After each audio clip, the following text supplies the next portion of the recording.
Halo, Assalamualaikum warahmatullahi wabarakatuh. Bagaimana kabarnya hari ini? Semoga dalam keadaan baik-baik saja ya.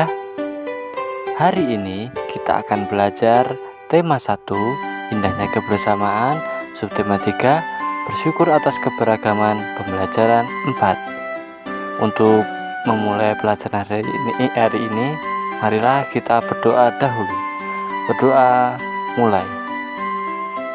Doa selesai, yuk langsung aja kita cek. Sebelum menuju pembelajaran, alangkah baiknya kita mengetahui tujuan pembelajaran yang akan dicapai. Tujuan pembelajaran yang akan dicapai hari ini yaitu yang pertama, siswa mampu menjawab pertanyaan dengan tepat setelah disajikan permasalahan. Yang kedua, siswa mampu menceritakan pengalaman bekerja sama dalam keberagaman dengan terperinci. Yang ketiga, siswa mampu mengidentifikasi gagasan pokok dan gagasan pendukung dari teks yang didengar dengan sistematis. Dan yang keempat, siswa mampu menuliskan gagasan pokok dan gagasan pendukung dari teks yang didengar dengan sistematis. Yuk, langsung saja kita masuk pembelajaran. Siti dan teman-temannya selalu mengajarkan kita untuk tetap bekerja sama dalam keberagaman. Ayo kita cari tahu cerita mereka. Meskipun Siti dan teman-temannya berasal dari daerah yang berbeda, mereka tetap bekerja sama membantu sesama.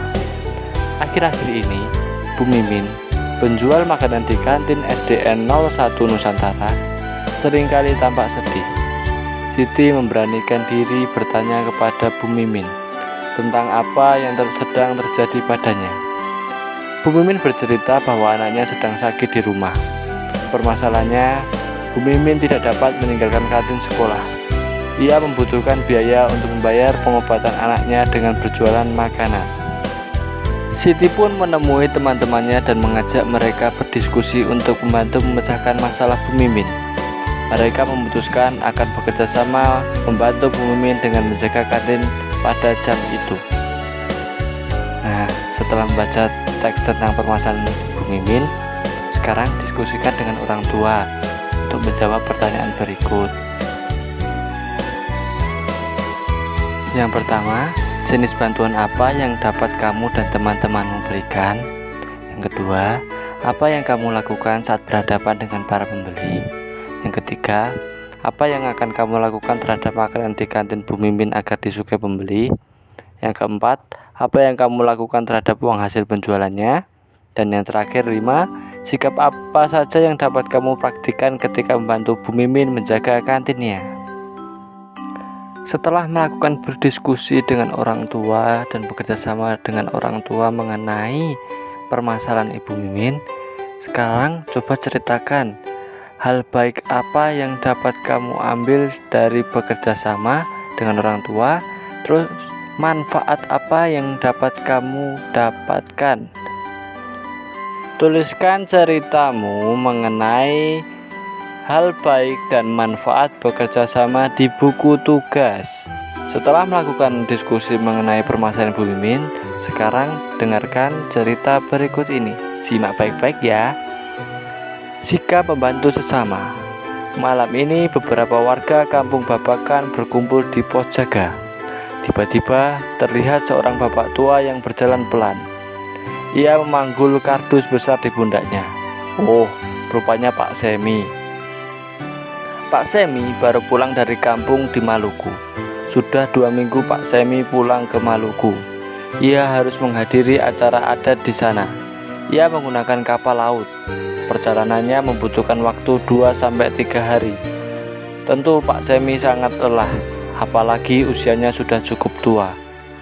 Pak Encep menawarkan bantuan untuk membawa kardusnya. Sampai di rumah, Pak Semi mengeluh kepalanya pusing. Pak Encep memanggil warga lain untuk membantu.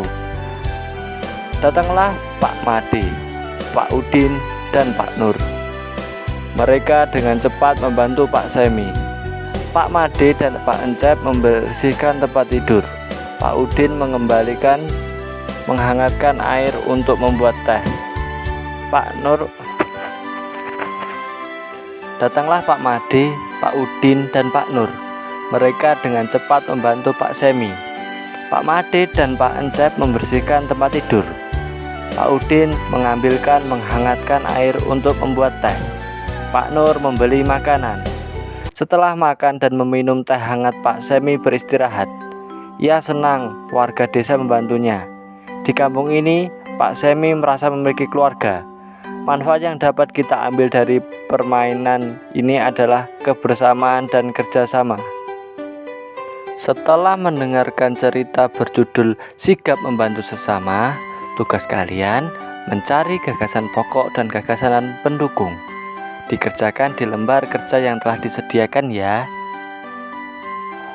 Perlu diingat kembali, cara menentukan gagasan pokok dan gagasan pendukung yaitu yang pertama, bacalah teks dengan seksama. Yang kedua, cermati kalimat pertama hingga terakhir pada setiap paragraf. Yang ketiga, gagasan pokok adalah bagian inti dari kalimat utama, sedangkan gagasan pendukung adalah bagian dari kalimat pendukung. Nah, kita telah sampai pada akhir pembelajaran. Pada pembelajaran hari ini, kita telah belajar mengenai hal-hal baik dan manfaat kerjasama. Yang kedua, tentang gagasan pokok dan gagasan pendukung. Untuk menutup pembelajaran hari ini, marilah kita berdoa. Berdoa mulai. Cukup. Terima kasih. Semoga ilmunya bermanfaat. Kita bertemu lagi di lain waktu. Wassalamualaikum warahmatullahi wabarakatuh.